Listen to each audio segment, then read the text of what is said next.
Dinjiteti, arkitektura e brendshme e lirisë njerëzore. Shpesh dëgjojmë termin dinjitet. Thuhet, duhet të kemi dinjitet, ose ai është njeri me dinjitet. Por sa herë nalemi vërtet për ta kuptuar thellësisht këtë fjalë? Sa herë e pyesim veten me sinqeritet, çfarë do të thotë të jetosh me dinjitet? Në një botë ku vlerat shpesh veniten dhe presioni shoqëror na shtyn të heqim dorë nga vetvetja për t'u përshtatur. Dinjiteti nuk është thjesht një parim moral. Ai është zgjedhja për të qëndruar besnik ndaj vetes, për të ruajtur integritetin dhe për të mos lejuar që rrethanat apo mendimet e të tjerëve të përcaktojnë vlerën tonë. Dinjiteti nuk është vetëm mënyra se si jetojmë, por edhe mënyra se si zgjedhim të përballemi me çdo sfidë. Është ajo forcë e heshtur që na mban drejt edhe kur gjithçka rreth nesh përpiqet të na përkulë. Është zëri i brendshëm që na kujton se vlera jonë nuk vjedh në pazar dhe parimet tona nuk duhet të sakrifikohen për përfitime të përkohshme.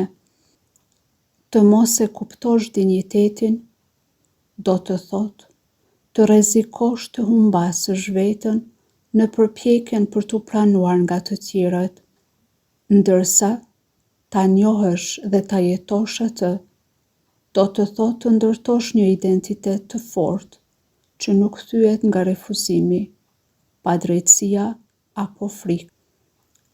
Prandaj, të flasësh për dinjitetin nuk do të thotë vetëm të analizosh një vlerë morale, por të reflektosh mbi mënyrën se si njeriu ruan lirinë e tij të brendshme, identitetin dhe respektin ndaj vetes. Sepse aty ku ekziston dinjiteti, ekziston edhe një formë e vërtetë e lirisë. Lind pyetja: çfarë është dinjiteti? Dinjiteti është respekti që njeriu duhet të ketë për veten. Është vlera që ai i jep vetes si qenie njerëzore. Ai shërben si një mburojë e brendshme që e mbron individin nga manipulimi, abuzimi dhe poshtrimi. Të kesh dinjitet do të thotë të pranosh se askush nuk ka të drejtë të ulë, të lëndoj, apo të trajtoj sipas dëshirës së tij apo saj. Dinjiteti është kufiri i padukshëm, por i pathyeshëm, që ndan vetë respektin nga nënshtrimi. Ai është një nga vlerat më themelore që i jep kuptim dhe qëndrueshmëri jetës njerëzore. Ai nuk është vetëm një qëndrim i jashtëm apo një ndjenjë krenarie, por një gjendje thellë e brendshme që reflekton vetvlerësimin, integritetin dhe respektin për vetveten dhe për të tjerët. Kur trajtohet në dy dimensionet e tij, shpirtëror dhe psikologjik, kuptohet më qartë thellësia dhe roli jetik që ai luan në formimin dhe ruajtjen e identitetit njerëzor. Dinjiteti lidhet ngushtë me ndjenjen e vetvlerësimit dhe vetbesimit. Një individ që e njeh dhe respekton veten është më i qëndrueshëm emocionalisht dhe më i aftë të përballet me sfidat e jetës, pa rënë pre e poshtërimit, manipulimit apo cënimit të drejtave të tij. Psikologjia moderne thekson se dinjiteti është një komponent thelbësor i shëndetit mendor. Mungesa e tij çon në pasiguri, vetdyshim, ankth dhe depresion. Ndërkohë, një ndjenje e fortë e dinjitetit i jep individit fuqinë për të vendosur kufi të shëndetshëm. për të ruajtur integritetin personal dhe për të ndërtuar marrëdhënie të balancuara e të qëndrueshme. Nga ana tjetër, dinjiteti në planin shpirtëror është më shumë se sa vetë vlerësim. Është një vetdije e thellë se njeriu është një qenie me vlerë të lindur, e pavarur nga statusi, pasuria apo pozicioni në shoqëri. Kjo ndjesi lind nga lidhja me burimin e brendshëm të paqes dhe dashurisë, që shumë njerëz e quajnë Zot, ndërgjegje univerzale apo forcë brendshme.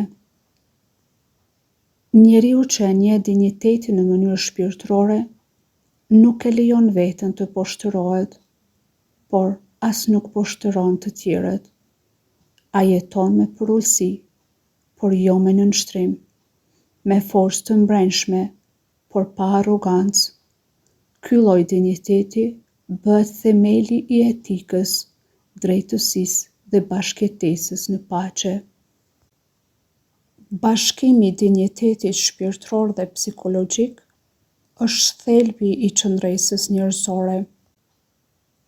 Kur dinjiteti shpirtëror dhe ai psikologjik bashkohen, krijojnë një personalitet të fortë, të qëndrueshëm dhe të ekuilibruar.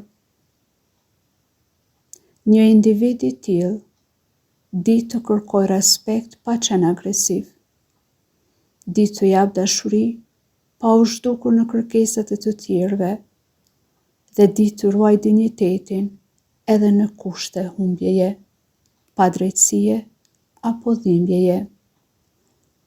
Ai nuk e mat veten me arritjet materiale, por me qëndrimin e tij etik dhe moral.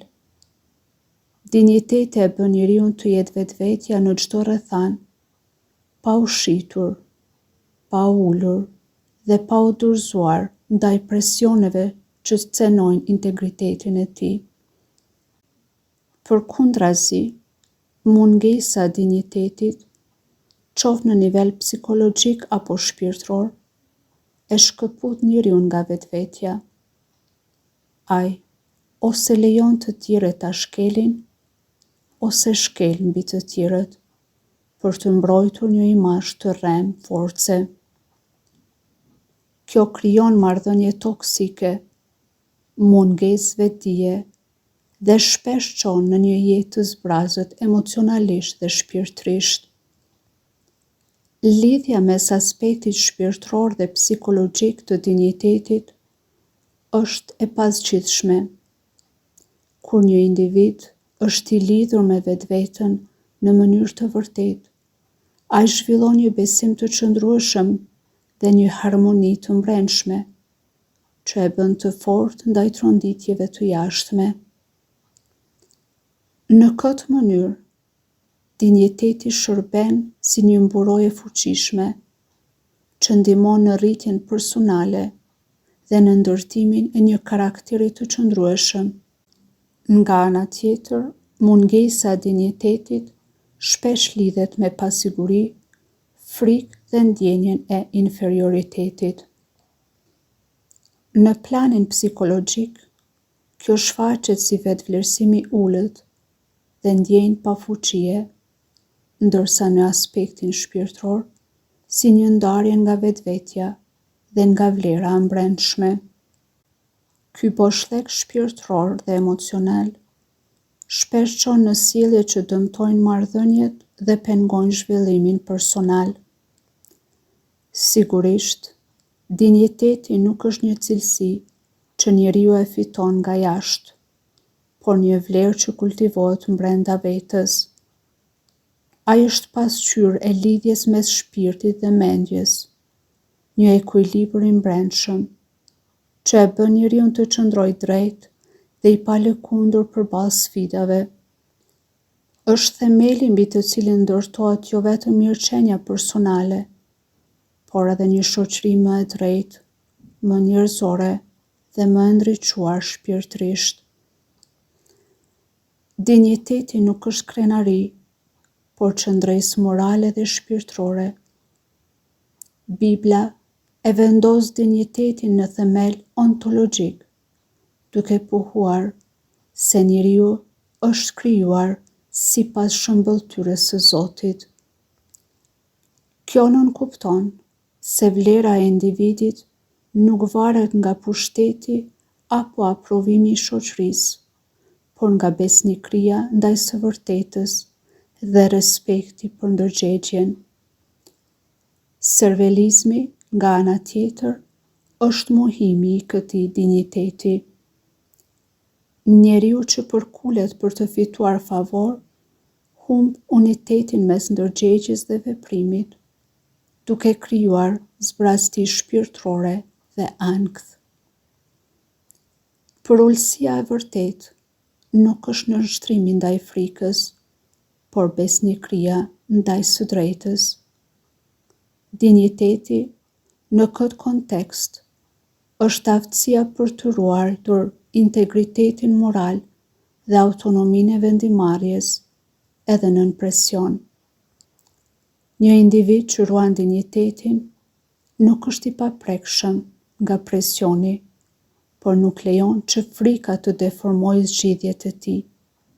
Ai lidhet gjithashtu me vetvlerësimin dhe ndjenjen e integritetit.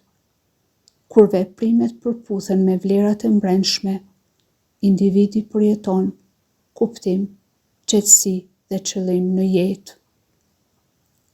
Strategji për ruajtjen e dinjitetit. Për të forcuar dinjitetin, kërkohet një proces i vazhdueshëm zhvillimi personal, vetdije dhe formim moral. Dinjiteti nuk është një gjendje rastësishme apo e fituar një herë për gjithmonë, por një aftësi e brendshme që ndërtohet përmes praktikës së përditshme, reflektimit kritik mbi veten dhe përmes përjetimit të vetëdijshëm të zgjedhjeve tona. Faktorët që ndikojnë në forcimin e dinjitetit janë të ndërlidhur dhe veprojnë njëkohësisht në formimin e një personaliteti të qëndrueshëm dhe të lirë. Forcimi i vetvlerësimit përbën themelin e çdo qëndrueshmërie psikologjike dhe emocionale. Një individ që e njeh vlerën e tij të brendshme nuk e lejon veten të nënvlerësohet, të manipulohet apo të varet nga miratimi i vazhdueshëm i të tjerëve. Ky proces përfshin njohjen e vetes në mënyrë të ndershme, si të pikave të forta, ashtu edhe të dobësive, pranimin e vetvetes pa iluzione dhe ndërtimin e një imazhi realist dhe të shëndetshëm për identitetin personal. Një vetvlerësim i qëndrueshëm i jep individit aftësinë për të përballur me kritikën pa u thyer dhe për të ruajtur stabilitetin e brendshëm në situata presioni. Ndërgjegjësimi moral është aftësia për të reflektuar mbi veprimet personale në raportet me të mirën dhe të keqen, si dhe mbi pasojat që ato sjellin për veten dhe të tjerët. Një individ me ndërgjegje të zhvilluar nuk udhhiqet nga frika, përfitimi apo presioni i jashtëm, por nga perimet etike të brendshme që ka ndërtuar me kohën. Ky ndërgjegjësim shërben si një busull e brendshme morale që e ndihmon individin të mos dorëzohet përballë padrejtësisë dhe të ruaj integritetin personal edhe në rrethana të vështira. Sa më i thellë të jetë ndërgjegjësimi moral, aq më i vogël është prirja për servelizëm dhe kompromis me vlerat personale. Kultura e guximit dhe përgjegjësisë nënkupton aftësinë për të qëndruar besnik ndaj bindjeve personale, edhe kur ato bien ndesh me opinionin apo pritshmëritë e të tjerëve. Guximi moral nuk është mungesë frike, por aftësia për të vepruar drejt pavarësisht saj, ndërsa përgjegjësia nënkupton pranimin e plot të pasojave të vendimeve personale, pa ja kaluar fajin të tjerëve apo rrethanave. Një individ që kultivon këto vlera zhvillon forcë të mbrëmshme, pavarësi mendore dhe aftësi për të mos u nënshtruar ndaj presioneve sociale apo autoritetit të padrejtë. Autonomia dhe vendimarrja e vetëdijshme përfaqëson aftësinë për të marrë vendime të bazuara në mendim kritik, reflektim personal dhe vlera të mbrëmshme, e jo në ndikimin e presioneve shoqërore apo autoriteteve të jashtme. Vendimarrja e vetëdijshme kërkon analizë të kujdesshme, vetreflektim dhe pranimin e përgjegjësisë për zgjedhje të bëra. Një individ autonom nuk jeton sipas pritshmërive të tjerëve, por sipas një sistemi të qëndrueshëm vlerash personale. Kjo e forcon identitetin e tij dhe e mbron nga konformizmi i verbër, si dhe nga humbja e dinjitetit përmes servelizmit. Këto strategji nuk përbëjnë thjesht udhëzime teorike, por parime thelbësore për formimin e një individi të ekuilibruar psikologjikisht dhe të qëndrueshëm moralisht. Ato ndërtojnë gradualisht një personalitet të lirë, të vetëdijshëm dhe të aftë për të ruajtur integritetin e tij përballë presioneve të jashtme. Në thelb, sa më shumë që njeriu i kultivon këto vlera në jetën e përditshme, aq më shumë forcon dinjitetin e tij dhe jeton në përputhje me vetveten.